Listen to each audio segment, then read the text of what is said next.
understood. That's why I spend most of the time actually on attention, not the transformers, because they're kind of like, okay, so we have this thing called attention, where like most people that read it don't really know what it actually is ahead of time, which is why it's so hard to follow for a lot of people. I'm assuming you had that experience, which is like, what is this exactly that they're talking about? Right, let me know when you're ready. Rolling. Yeah, so I'm new here, so like, what level of prior knowledge is generally expected for this talk? Like, General familiarity with machine learning, like as a concept, conceptually. Okay. But I don't expect like significant knowledge. Okay, that's good enough. By the way, I don't know if you remember me, but Okay, I do. okay, cool. We met like ages ago. Yeah. Anyway, okay, we're good then. Next slide. Yeah. So first, I'm not going to start with the model or the architecture. I'm going to start with like a general overview of like what the task is that we're solving, because that's going to be important background. What we're solving, like what the architecture is meant to solve, is converting one sequence to another sequence. In this case, they specifically use it for translation tasks and show that it like treats everything completely for translation in particular. So the example that I'll use in the short term is converting this cat is very large in English to este gato es muy grande in Spanish. Like, how can we get it to translate? Well, specifically the way that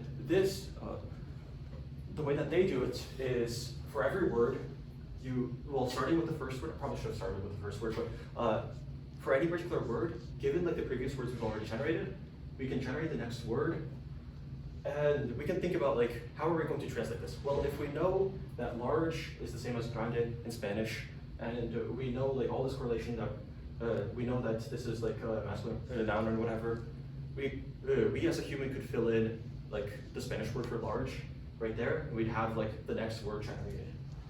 But traditional pre-attention based, well, pre-transformer models used a sort of architecture that's kind of not very good for things like this.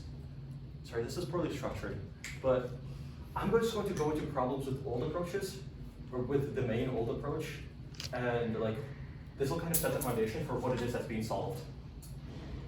So specifically, if we have our sentence, the cat, this is on that room. We have our sentence, I cannot spell. The cat is very large. If we have our sentence, then like the way it would be processed in like sort of like traditional system is we have some kind of vector for each word, like some kind of vector known as embeddings, and then that will be passed into some kind of network that encodes it into something, like it's called an encoder, encodes it into some kind of like state, let's say H1. Then this one gets encoded, like so the first word gets encoded, and the previous state is passed into the next one as it gets encoded. H2. So this is what's known as an RNN, a recurrent neural network, where we end up with, at the end of this chain of, I guess I'll just finish these terrible drawings. At the end of this, what we would imagine is that what we have is a single number, or not a single number, a single vector, like that would represent our like entire representation of the entire sentence. Every single word would have been encoded into this H sub n, in this case, the 5 tokens. Well, we also have our H0 going into the start one. But we would expect that the entirety of the representation of the sequence would have been encoded into this like single vector. That's kind of a lot to ask of it. We have the entirety of our sentence crammed into a single vector. Furthermore, that single vector just came from the word large. If it needs to know that it's talking about a cat, like that's so many steps back, all the way through like this whole chain up to cat. So this is for a short sentence of 5 words. If we have hundreds of words and we need to know what it represents later on, like that's just not going to work very well unless you have some kind of overwhelmingly like glorious like optimization algorithm like that'd be revolutionary. So in short, the problems we end up with, all this stuff gets cranked into a single vector. Information takes a really long path through the system. What that results in is kind of two problems. As I said, long-range dependencies are hard. Or actually, let me take a step back and convert this to the problem from earlier. Let's go back a slide. So if we want to translate in particular, what we end up doing is we take our final representation and pass it through a decoder, like our decoder, and it produces something similar to like the word that we get,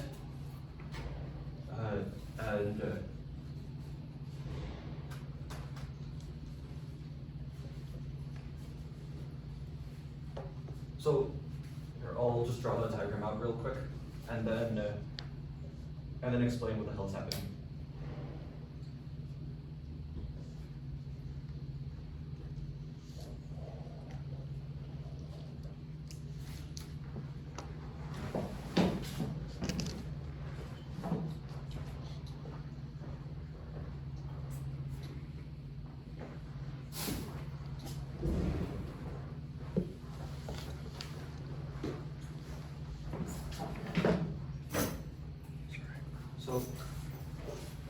Ideally, what we'd want is we take our representation of sentence and pass it through a decoder repeatedly to generate words until it decides that we should stop.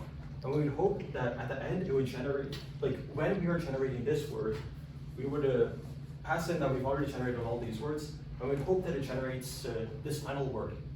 This final word is, I mean, we know it's exactly the same translation as this, but first it needs to figure out where that needs to be. And the path that the information for that takes is through here, through the entirety of this, through that final state, up to this word. And if we need to know, so English doesn't have the like gendered like adjective stuff, whatever. It doesn't have gendered nouns, but Spanish does. Like in Spanish, or like in other languages like Russian, for example, someone here might know something about that. In Russian, there's a lot more like variation based off of like exactly how things relate to each other. Like there's a weird case system, and you need to have a lot of context about even the earlier words. So like it just needs to have a whole bunch of dependencies, and it's just not modeled very well in this kind of system, which is what attention and transformers kind of correct for. So ideally, what we would want to have is something that specifically relates a word.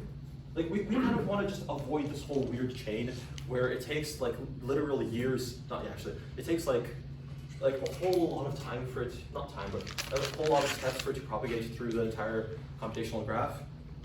We want to have a more direct path from like what we're actually doing to like why we're doing it. Yes? So is there like any reason that we need to have a more direct path other than performance gains? Or? So yeah, so kind of the reason is kind of an intuition about why this would be bad, is that first it's very slow, but also it's very hard to train, because what we end up with is, okay, so this word, it's very related, like it's very close to this word, but the way that we train it is by essentially running it backwards. Like we have these gradients that pass through from the end of the system all the way through to the start. But if we have the same operation being like recurrently repeated, let's say that the gradients are essentially this training signal. Let's say they decay just a little bit every time we pass it through. Like it just can't get all the information through. Is one way to look at it. It's not entirely accurate, but it's close enough. Then we can end up with something where by the time they get all the way to the start, they're just practically zero. And what we end up with is it tries to train only the very ending portion of it, or it only tries to train it for dependencies that are short, rather than, like, the word cat at this point might have just no relevance to it whatsoever, because you just can't train that far back. Or alternatively, if the gradients get a little bit larger each time, then they could blow up off to like who the hell knows how big, and like we get gradient explosion, or we get exploding gradients, which is also another problem. This isn't like as big of a concern because that doesn't really happen, but it just means it introduces more instability. It's harder to train these kinds of systems. Okay. So we would expect that a better architecture would be something that is conceptually better at training.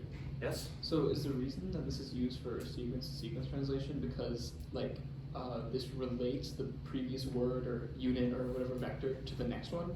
And the issue is that it's not relating far back enough. Yeah, so RNNs are, like the intuition is, okay, so we have some kind of unit, let's say the encoder, let's ignore the decoder part for now. We just want to encode the sentence into a single representation. The reasoning is, okay, so we listen to one word, and then based off of what we've listened so far, we listen to the next word, and then we have a representation. Based off of that, we then listen to the next word, and we get our entire representation of our entire sequence. But that representation is likely to have a lot of relation to this token, but it's not going to model, first it's not going to model dependencies of, well, it's not going to be very good at modeling dependencies of like what's important, but it's also not going to model like it's not as relevant here, but like it's not going to model like relations between the words, like what is the subject, like what is, like the word the, what is it referring to here? Well, cat, but it's, oh, in this case it's right next to it, but what if there was a word before here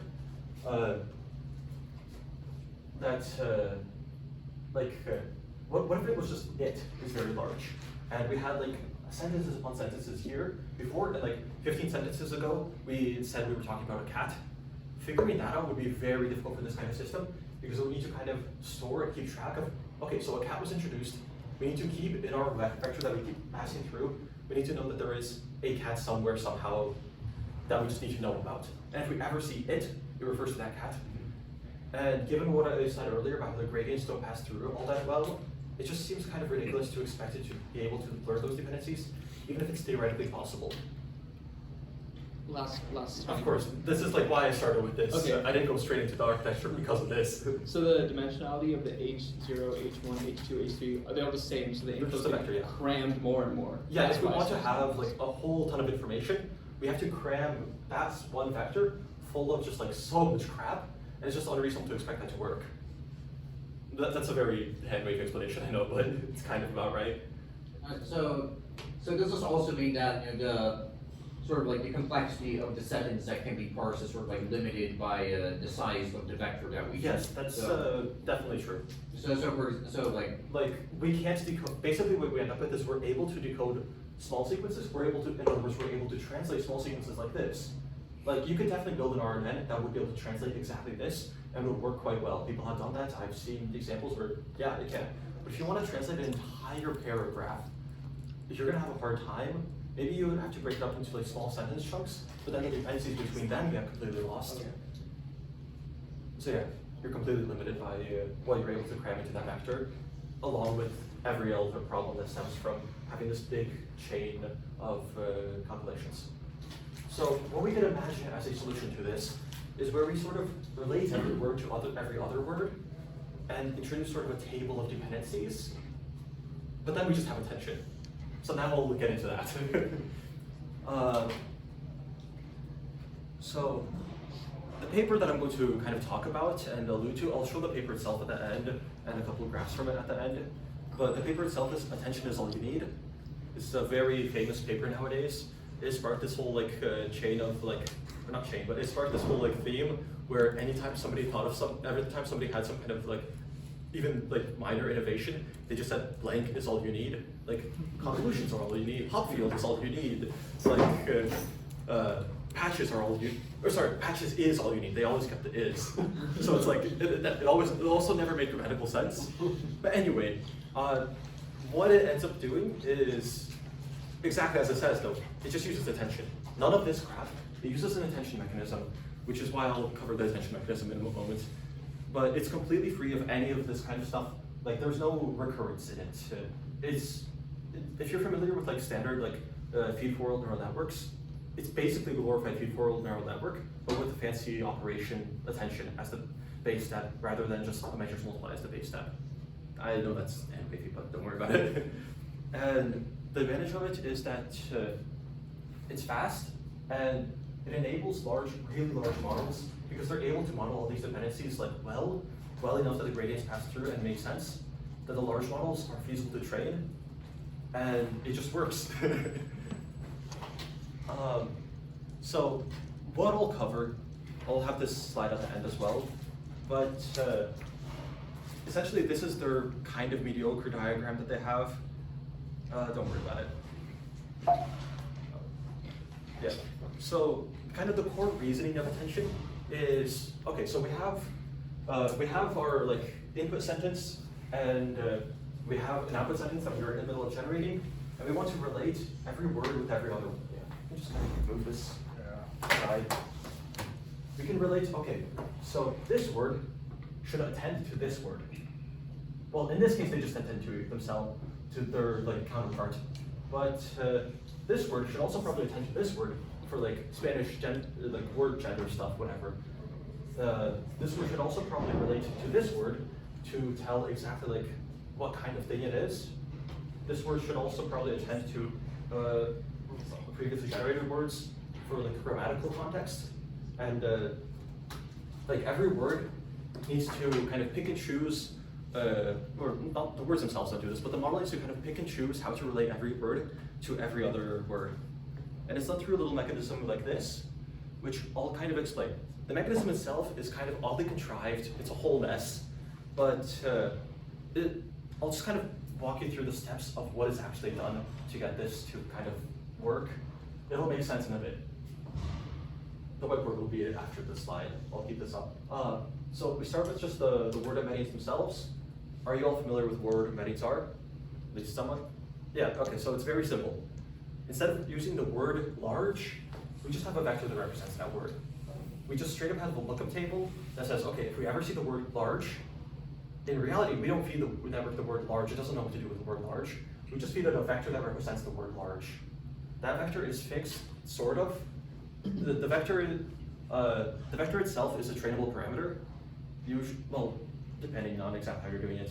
But in effect, what we get is we just have a semi-fixed vector for every word. And somehow this represents the words magically through their whatever vector space. So we take every word and we embed it. Same exact way we would do it in an RNN, by the way. This first step is unchanged. However, then we get our query, keys, and values. And this is the first confusing part. And what it is ultimately is an oddly contrived step of kind of separating information out. What we do is we have one projection that takes the word embedding. So I'm going to erase this, by the way, because this isn't going to be necessary anymore. I'll focus on just embedding the input sentence, or not, I'll focus just on encoding the input sentence. But later I'll talk about how this relates to the eventual task of decoding the sentence. So first, we have the same step of embedding the words, and then every single embedding is transformed into 3 different forms. We have, like it's turned into a, I'll keep them in the same order. Query is turned into a key, and it's turned into a value. And the same exact thing is done for every single one of these. This is a query, a key, and a value. This is done completely separately for every single word. Or actually, let me snap these. So I'll ignore the arrows because they'll just clutter things up. We have a query, key, and value for every single one. How do we get these queries, keys, and values? It's actually overwhelmingly simple. We take this embedding and we matrix multiply it. We multiply it by a matrix. This just takes the embedding and it kind of transforms it into a different space. I think you could use slightly more complicated transformations. I think single matrix, it's literally just a single like linear layer, just one layer of a feed-forward neural network that converts it from an embedding into a query key or value. And we have a separate such network for every single, so we have one network that converts embeddings into queries. We'll get into what these actually are a bit later, but it's important to kind of understand how they're, I think it's important to understand how they're obtained, like initially, because it's confusing otherwise. I guess I'll just finish writing 6 more letters. QTV, QKV, QKV. Okay. So, yeah, we take our embedding, we pass it through a single linear layer, and we get a query, and we do that for every single word. We do the same thing for the keys, and we do the same thing for the values. Okay, now what? Well, let's just kind of treat these, it's almost like a database actually. Don't worry about this actually being true, let's just pretend it is. Let's pretend what I'm about to say is true, because it more or less is. The queries act like queries in like a lookup table almost. They're like if you want to find some information, you construct a query of like, okay, find the things with this being true or something like that. It's basically like that. The keys are how things are looked up. Like, it's basically true, don't worry about it. I'll show to the actual like, I'll show the actual like math, and it's actually surprisingly simple in a moment. And the values are what we're actually looking up, sort of. It's basically a hash table, not really. But what? Let's see. Yeah, I had it here. So if we look at the attention operation, it's literally this one formula. After we get the various key values, so this Q times K transpose. If you haven't seen this notation before, it's literally just dot product. And another way of thinking about dot product is that it's like vector similarity, sort of. And specifically, they scale it by the vectors themselves to kind of scale things down a little. Actually, I don't remember what piece of K is, but it's some kind of scaled down version of it to normalize things a little. But what we end up with is in red here are just like some imaginary keys. Like every word that we have, like let's say every word was embedded into the embeddings, transformed into a key, and we just have it in the thing. If we do the dot product of the query here in blue, this is of course like hypothetical, but we're not actually, I just plotted some lines and called it a day. If we do the dot product of the query with all the keys and scale it a little, what we'll end up with is we'll have really high values for the ones that are very similar to it, and very low values for the ones that are very different from it. And those are the values that we care about. They're essentially like the similarities of the keys with the queries. And if you really think about it, what we then have is essentially, we take the words and we kind of almost create a lookup table of what information these words all contain. And then we query it based on every word to like find out its relevance to all the other words. And what are our next steps? Well, first we softmax it just to turn it into like, if you're not familiar with softmax, it's just a simple like procedure to take a set of values and kind of scale it down-ish so that they sum to 1. Basically, we're about to do a weighted average of the values. Yes? Are these the query key and value for each word? Or is it yeah, so capital Q here is a matrix containing all of the queries. Capital K here is a matrix containing all of the keys. And same for V, it's a matrix containing all the values. Is the Q over there, like beneath the word cat, is that is that just a vector? Yeah, so what we have is we have a bunch of queries. And the actual like query itself is like a big vector containing all of these. Okay. And same is true for all the Ks. And so then, okay, I see. Yeah. So I'm not gonna bother writing the numbers. So what we have is we essentially construct. Yes. So each query for each word though is also a vector, right? Yes. And these are all vectors. the dimensionality of the vectors is arbitrary? We can just decide that, yeah. Okay. But it's made reasonably large. Though in the future I'll actually show you it's actually made very small for reasons that will come in a moment. Yes. So would it be like Q1 times K1 and then Yeah, here, I'll do a bit of an example. it was for like which Q is multiplied with which K? Yeah, and so multiplied with which V? every Q is multiplied by every K. Just like So what we have is essentially we have, so what we want is we want a single value that represents how much this word relates to that word. And we want a single value that relates this, like, and of course to itself as well. So what we would want in the end is a set of values of what words the attends to. So what we do is we construct a set of keys for every single word. The one that is relevant for the attending to other things is the query value for the. And then what we have is we have the dot product of Q1 and K1. We have the dot product of Q1 and K2. We have the dot product of Q1 and K3, I guess the little t, and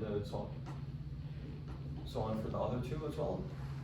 And that gives us a set of values of like the vector similarities between the query that's composed for the, and the keys that are created for everything. Those are just values, they're kind of hard to work with. So what we do is we softmax them. So first we like scale it by the square root of d sub k, which I don't really remember what exactly that is, but it's just kind of some kind of scaling thing. It doesn't matter really all that much. All that matters is that it just happened to work a little better than normal dot product. But so all these are scaled by whatever little thing they have over there. Then we take the softmax of that, which what that does is it takes the raw values, like let's say -10, 10, 5, and turns them into like a smooth thing, where like instead of just the raw values, it obeys a bunch of constraints where basically it just turns into, okay, I'm not really sure to explain this. Probabilities that sum up to 1, and they're Yeah, scaled in okay. proportion to their. Yeah, it kind of just makes it so that everything sums to 1 and kind of proportions them. So like really low things end up close to 0, and the highest thing ends up still the highest. If there's only one high thing, it ends up being basically 1. If there's two like equal high things, they end up kind of similar to each other. It just kind of rescales everything down so that we don't have wildly like, it just kind of normalizes it in a way. It's a little hard to explain now, but Can you actually use the word normalize there, or is it like? that itself isn't a normalization. I don't think they use the word normalize there. Okay. Yeah, I don't know. I think it's reasonable to call it a normalization. Does it shift the distribution, or does it is it linear? No, the point of the softmax itself is to just make it so we have a weighted average, so we're not shifting the distribution on the values, because notice that this doesn't involve the values at all yet. Yes? Oh, okay. Yeah. That was my Yeah. question, so it's like what? Yeah. If you have Q1, K2, Yeah. So which value? what we have created is a set of values for the. Which words does the care about? We have a set of values of which words does very care about. Like, and essentially we have a big table of the cat, blah blah blah, the cat, blah blah blah, and we have a whole like table. We'd expect probably high values along the diagonal, but also like a smattering of values throughout that are like not super low. Sorry, I know this is super abstract, but like what we have is essentially a table of which words care about what other words. And most likely we would just see a diagonal, but like if certain words are very related, like for example, the probably has something to do with cat, it probably has very little to do with is. Okay, first. Sorry, I don't see where you're embedding the spatial orientation of the words. Like, We'll get to that. oh, okay. We are not. I was going to ask the same thing. We'll get to that. You are completely correct. This has nothing to do with the spatial orientation of the words, just why we'll introduce something later. So Yes. just so I'm getting this right, the attention Q, comma K, comma V, that's going to result in a set of softmaxes, and each softmax is like a vector of probabilities. Kind of, yeah. Because I'm just kind of curious, because that one softmax only is the Yeah. attention like So- row for the, and then Yeah, another so, one for cat. What we have, here, let me go back to the actual formula. What we have is, it's kind of abstracted away here, but this is doing matrix calculations in here. So what it results in is it's a softmax across the entire axis. So what this means is every query is compared with every key as a scale dot producted, and softmax across the words, or across the inputs.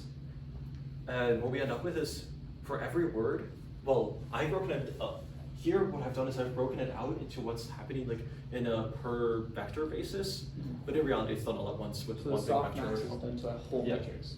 But the matrix itself doesn't sum to 1. Every row sums to 1. Or column, I don't know. I don't really care about thinking about the exact details of which axis. Yes? And so my understanding so far is that so the query and the key are sort of used to determine which words correlate to which other words, and then the V is used, the V value is sort of uses as an additional weight. So V, it's less accurate to call it a weight, and so I haven't really gone to the value itself as much yet, which is what I guess I'll talk about now. So what we've done is we've done this first portion of this formula here, where we've essentially constructed a set of let's say for cat, how much should it care about the word the? how much should I care about the word cat? How much should I care about the word is? How much should I care about the word very? How much should I care about the word large? Just 5 numbers, not even vectors, just straight up numbers. Those numbers sum to 1. And what's really neat about that is we can do a weighted average based on those. So what do we average? We average the values, which, the fuck does that mean? Well, from earlier, when we did our whole projection thing to get the queries, keys, and values, the way that thing is projected is learned. So somehow we expect the network to encode the information from the embeddings into the values, and then for every word, what it does, it's a little like just a weighted average of the embeddings, except it only keeps the relevant information for like what the words actually mean. I don't know, this is really hard to explain, I'll admit. But what we end up with is like, it's like, you can think of it as the embeddings are just the meaning of the word, whereas the values are just like still just kind of the meaning of or the embeddings are the meaning of the word in every sense of that, like every possible meaning of the word, like kind of a dictionary definition of the word. Whereas values would be just the actual meaning itself extracted, and then the values the weighted values would be what does it actually mean in here, and we have that for every single word. Yes. So are the dimensions of the values smaller, bigger, or the same as the embeddings?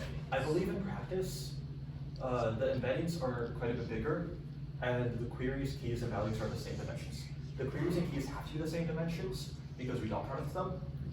The keys don't have to be the same dimension, but they might as well be. The values. Or sorry, the values don't have to be the same dimension, but like, why not? In practice, we actually end up using very small queries, keys, values for a reason I'll get into later. Okay. I think size 8, but we'll see why it's so small. So, okay, it's time to make things more complicated. So, when I say, let's say, what's a good word for this? When I say cat, am I talking about the animal cat, or am I talking about the brand of like construction equipment? Oh my God. Well, we needed to like figure that out if we're going to be smart about this. So what if we just do this entire thing multiple times? So we take our inputs and we have our queries, keys, values, which for some reason they reverse the order of them in like some of the places. But we reproject them into much smaller queries, keys, values, and we do that exact same operation, let's say 16 times. Now we have this whole hydra of attention at the end of that. Like this is just the attention operation I just described. We reproject them and we just do attention again, and we end up with a bunch of these values for every word. Yes. You say reproject, that means you have a different like matrix multiplied to create a value, to create a key, and to create a Yeah, word. I believe what they do is, well, based on, I'm not actually sure what exactly they do. I think either would work, but you can either take the original embedding and just project it with a different matrix, or what this diagram implies is that they have the big query key values, and they just project them again into a much smaller one. Their math implies that that's exactly what they So they do. split it off even more. Because if you look here, yeah, they take their actual original query, the big query, and they reproject it into a much smaller query. So here's the little sentence describing it, because I feel like this paragraph describes it quite well. So instead of a single attention function with d-dimensional keys, values, queries, so let's say like very big dimensionality, what they do is they take those big queries, keys, values, and h times the number of heads with different blurred projections to much smaller dimensionality, they reproject them. And they get a bunch of different sets of queries, sets of values, sets of keys. Sorry, valid. I tripped myself up. Sets of queries, keys, and values. And then they do the whole attention operation, and they just concatenate together all of the resulting sets. So what you get is like for the word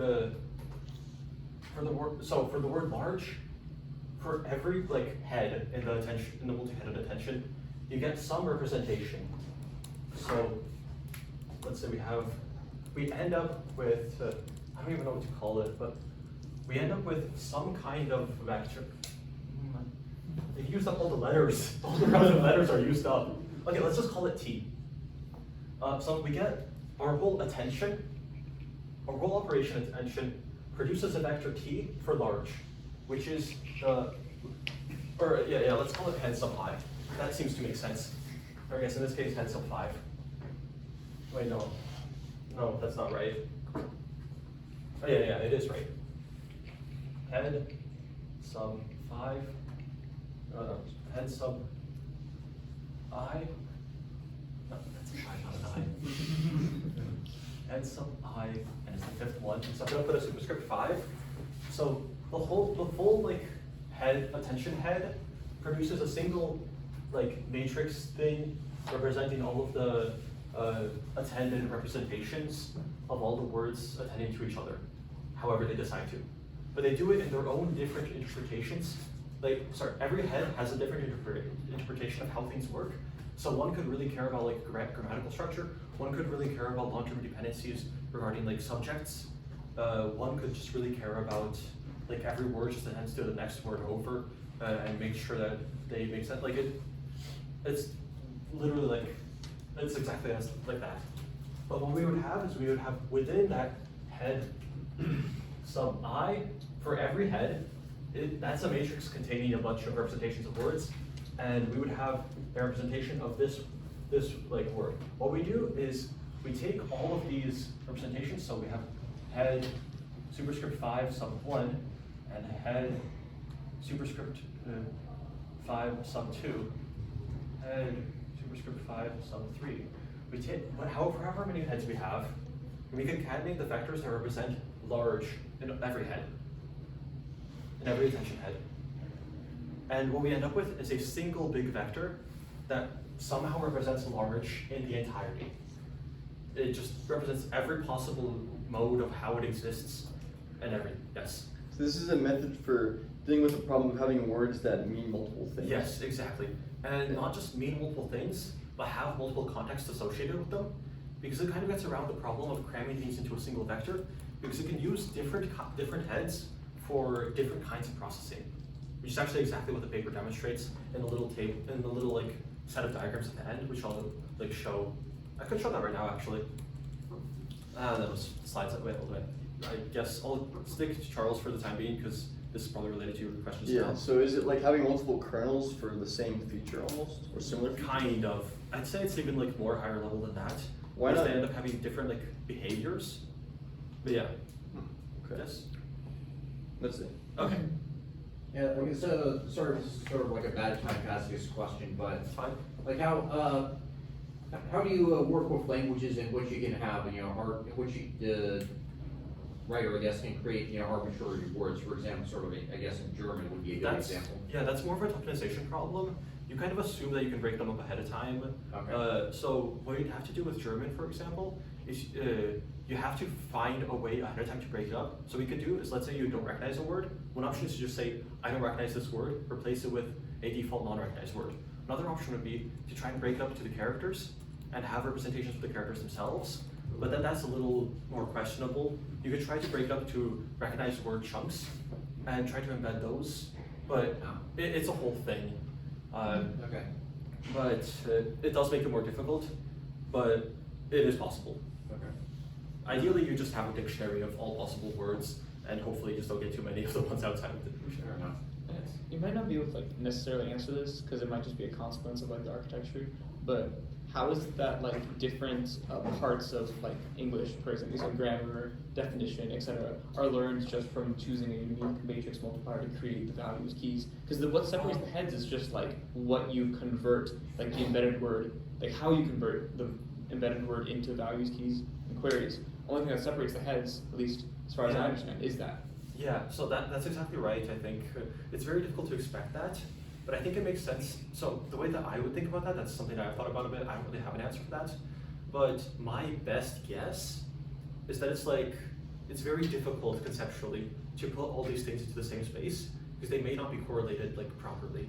So if it has if the architecture has the space to encode in different representations in completely different uncorrelated.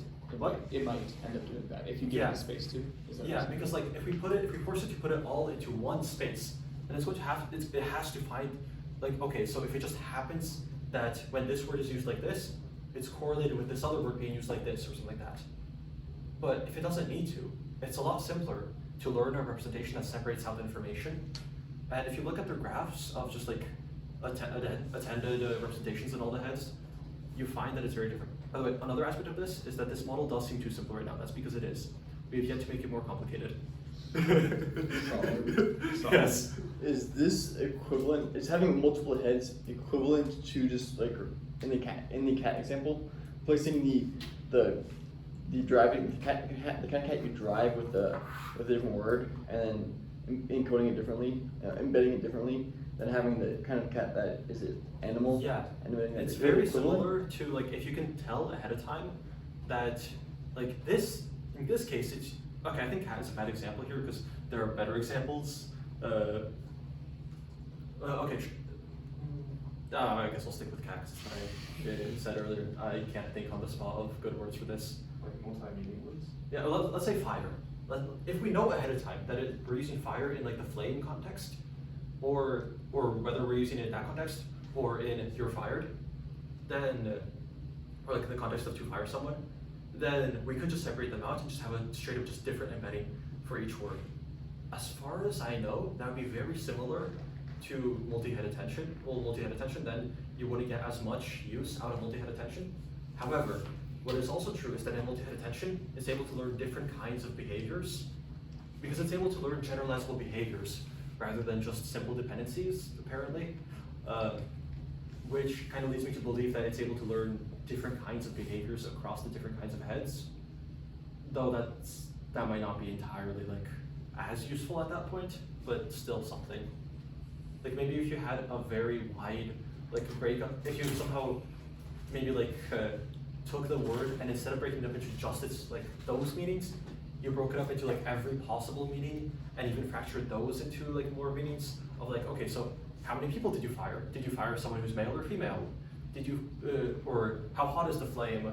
How big is the flame? What kind of flame is it? Is it a chemical fire? Or if you broke it up like that, then you might start to approximate what multi-head attention is doing. That's kind of the idea. Yeah. Did you have something? Yeah, so I have a lot of questions. Of course, go ahead. By the way, if you're afraid to raise your hand, I haven't noticed because I've been looking that way. Sorry. Okay. So like, this is when you're just talking about like one head of attention, right? Yes. Would multi-headed attention like break the matrix up into chunks? What we would have, Or would it no, still have the we whole would have the matrix whole and then you matrix. have just different? We just have multiple matrices. We have however many heads we have matrices. This matrix is not something that's actually used. That would be just this portion. This portion is of course then multiplied by the value arrays.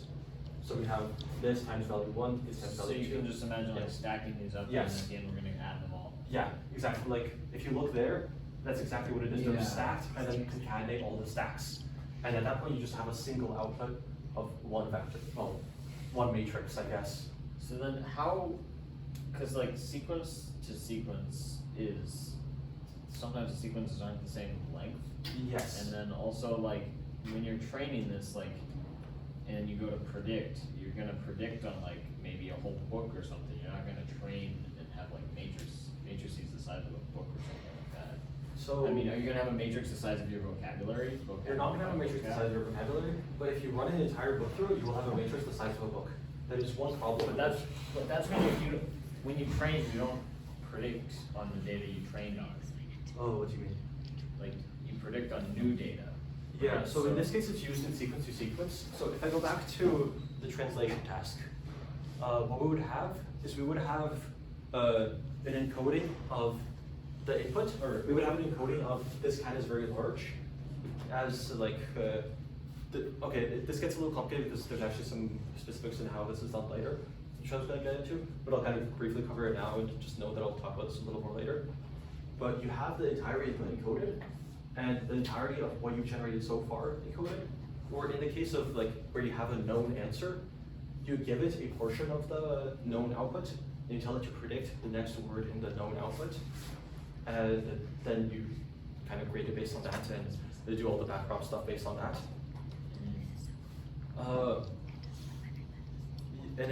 You can, technically, as far as I remember, none of these operations really care all that much. None of the operations up to now really care all that much about the input size. Some of the later ones do though. But essentially you just have like a fixed size of like, okay, this takes the size 256 tokens. If you have more than that, break it up somehow. It does not deal with more than 256 tokens. If you have less than 256 tokens, then instead of this cat is very large, we have this cat is very large, empty, empty, empty, empty, for like hundreds of tokens. But since you can model long-range dependencies, that's not really actually an issue, it just slows it down. It is a bit unwieldy in that regard though.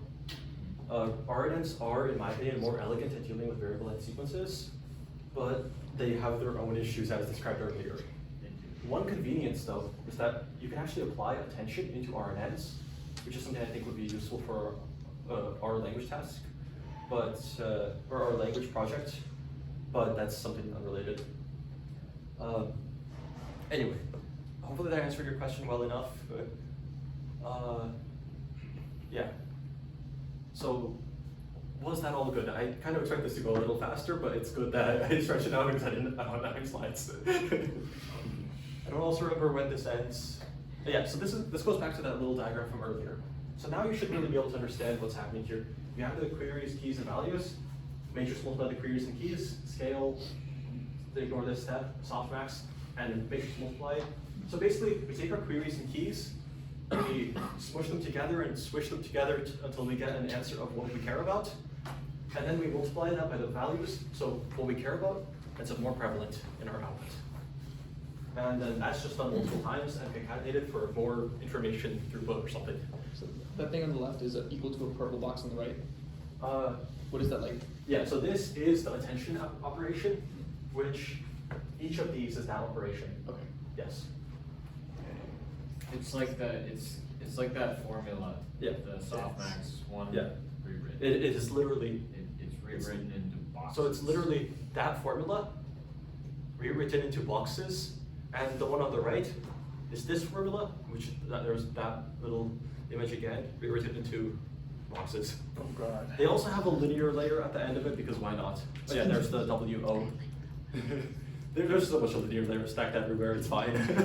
Yeah, I feel like they just kind of threw those in at the end, like. Yeah, it's just to give it somewhere where it can learn things because it kind of goes back to what Varun was asking, like, where does it actually, well, I'm paraphrasing, but like, where does it like actually learn all these things?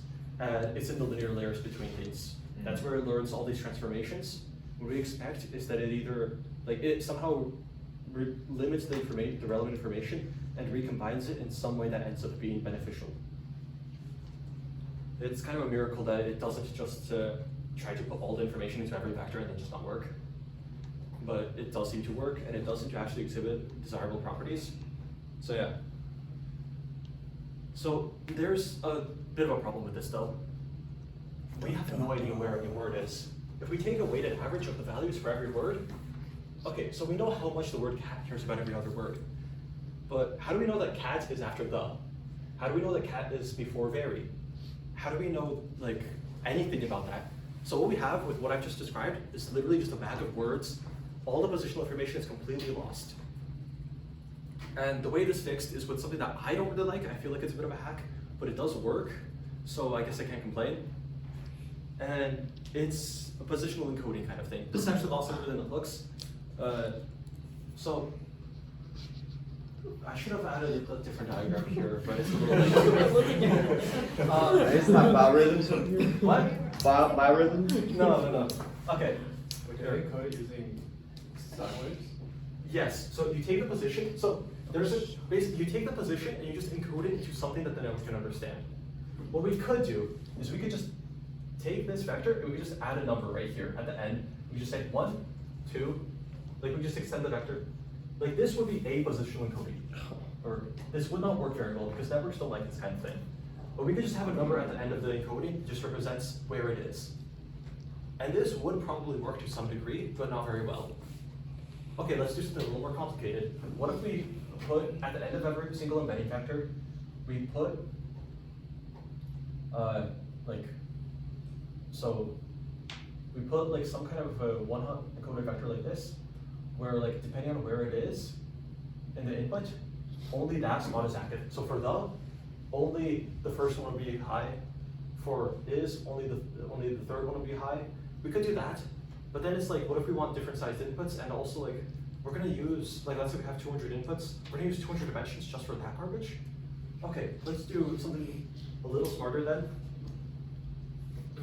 Let's do some math instead. So let's have multiple sine waves. Here's 1, or here's 0. Let's have a sine wave like this. Let's have a sine wave like this. Let's have a sine wave, I don't know, like this. I don't know, I don't care. But what you'll notice is, here, let's go back to that because I'm just drawing the state diagram, but worse. Let's just have a bunch of sine waves. And, okay, so we know anytime that blue and green are 0, and red and orange are high, that we are like in this location. And furthermore, if we look at red in particular, it's only high at the start and at the end, and it's always low in the middle. So if we only look at red, we can tell more or less whether we're in the middle or on the edges. Okay, let's look at green. It's high in the first half and low in the second half. So if we look at green, we can tell whether we're in the first half or the second half, more or less. Within, if we know we are in the first half, we can look at blue to tell where in the first half we are. And by some fucking miracle, this tells the network where it is in the input. That's actually pretty, So- that's pretty cool. Yeah. I just was, question about that. Yes. How is this, you were showing one comment and then like just putting a literal number at the end. What is this in like vector X representation? Oh, it's actually funnier than you might think. We expanded out to the same number of dimensions as our embeddings, and we added to the embeddings. It's even accurate than you might think. Wait. So like this information's added on. I guess it makes sense to like Yeah, smack so- it on top, but like. So it's less smacked on top, and it's more like you can imagine the embeddings themselves. They're expected that they leave room for this positional encoding somewhere or something. Mm. I don't know. So it's like a vector. It's like the vector of like. Oh yeah. Oh, sorry. I didn't clarify. So okay, I should have probably clarified the shape of this a little more. So what we end up is for every single word, we have a variety of sine wave functions. So let's say we use like 16-dimensional embeddings. This would be 16-dimensional. I don't remember the exact formula, but it's some kind of, it's actually a surprisingly simple formula. They just made one that covers the space perfectly. They just have some kind of sine of something. Sine of something right there. Sine of something right there. Something else. Yeah. We have sine of something else. So we just have a bunch of sine Is functions. this not the sign of the position?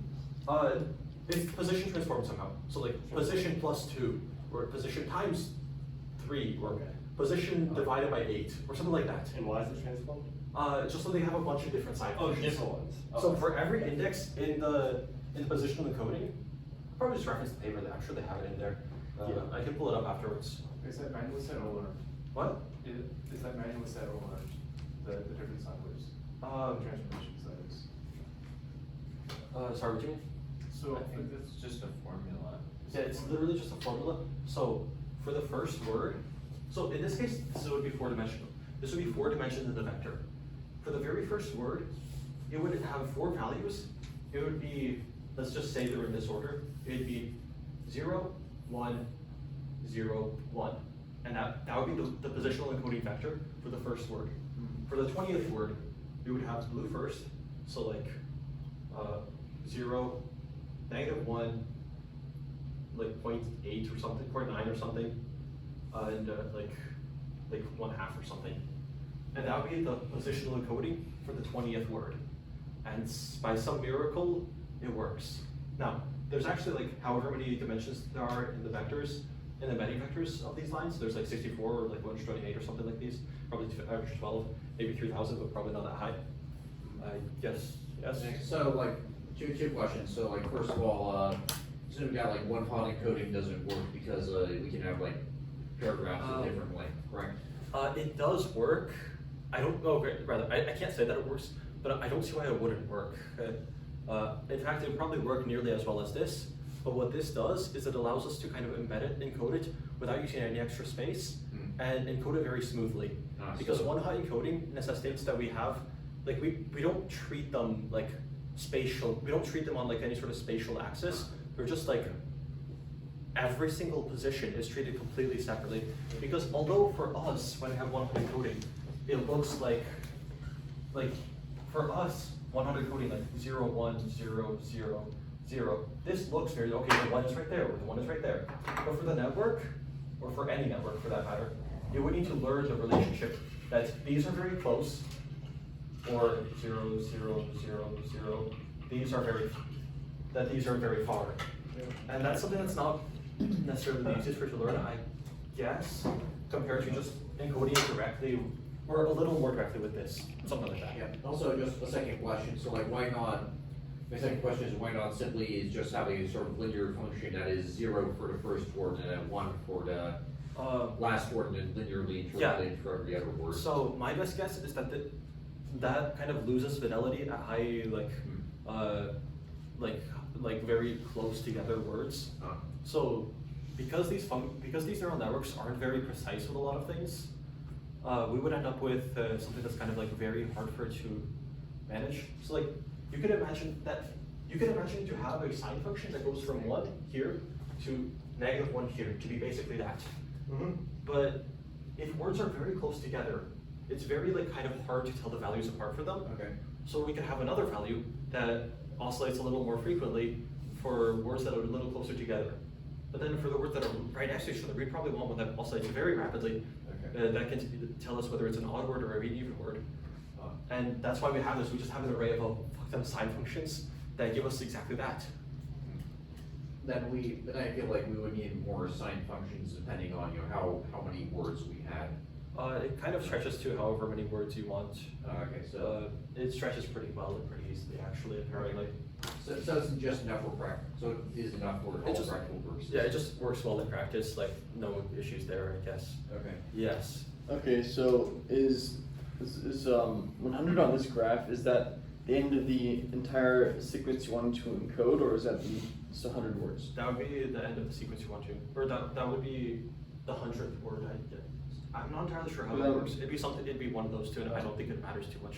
I But think it does matter, because then you could repeat that, and yeah, at some point it would overlap. it's true. It does not repeat. Oh, how does it never repeat? They have some mathematical way of generating it. Oh, It's just created Whoa. on the spot. okay. It's That's really cool. They make. I don't know. I didn't look at that derivation very much. They just have a formula there, and it's just like. Honestly, they might not even have a formula in there, but. I'm guessing that maybe like one of the coefficients is like a whole number Yeah. that never might be irrational. The coefficients scale based off of the sequence length or something like that, or based off.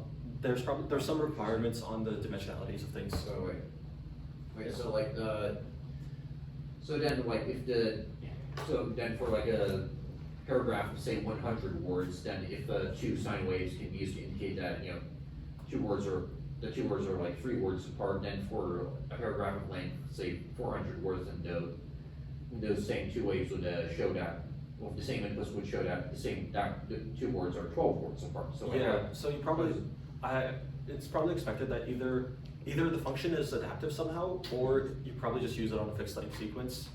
It's not too important to delve into the details of that. By the time you're building a model to do this, you know the answer to that better than me. Okay, fair enough. But I'm sure it's dealt with somehow. Okay. I can't really answer your question, sorry. But yes. So just to summarize, just to make sure I get this right. Of course. Whatever this mathematical thing is, it is used to generate a vector that is Yeah, for every single word, embedding, every single vector. right? It's the same dimensionality as the embedding, right? Yes. And it's just not stacked on top, but it is somehow merged with the embedding, and Yes. that creates an embedding that also has positional data and they just kind of inherently inside Yeah. all of the. Another way you could imagine it is that the embeddings could be on a much larger scale in terms of values. They could scale from like -20 to 20, and that would mean that they could learn a bigger space, and then like smaller variations in that could represent positional differences. That would be one way of them encoding like different kinds of information, but that's also scuffed, and I know you recognize why that would be also scuffed, but somehow it works. I honestly still question the fact that it's added, but Okay, I see why this is done. it is makes somehow sense. merged though. Is this required to explain this part? I mean, you're just doing positional encoding, so why is this required to? This is just how they happen to do it. Well, yeah, but you could probably explain the entire thing without explaining positional encoding. You could skip this, couldn't you? Well, then you'd have the back of words version of it, right? Or would You could just be like, yeah, there's some sort of encoding that they use to determine location. Yeah, I was originally gonna have the slide at the, near the very end. Oh, I was okay. just gonna gloss over this, and I was like, Charles is gonna ask the question as to the amount of words thing, and I put it here. I also thought I'd have more time, I thought I'd spend more time than I've been spending now near the end. The ending will actually be a lot shorter than this then. Oh, that's really cool. Thanks Yeah. for showing us that. So this is, so what I've covered so far, I believe that's the end, yeah, that's the complete end of the attention section of this.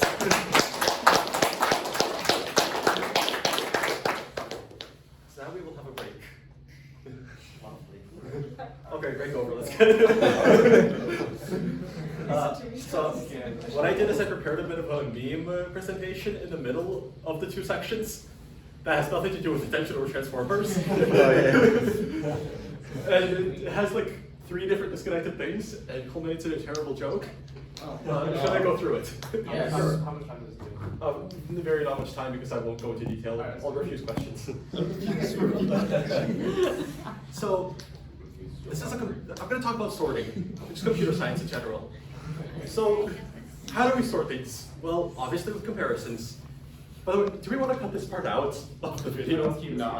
Okay. This is staying. Okay. So, like, if we know that like 10 is greater than 4, we can sort the numbers. Like, what does that tell us? That tells us that 10 is greater than 4.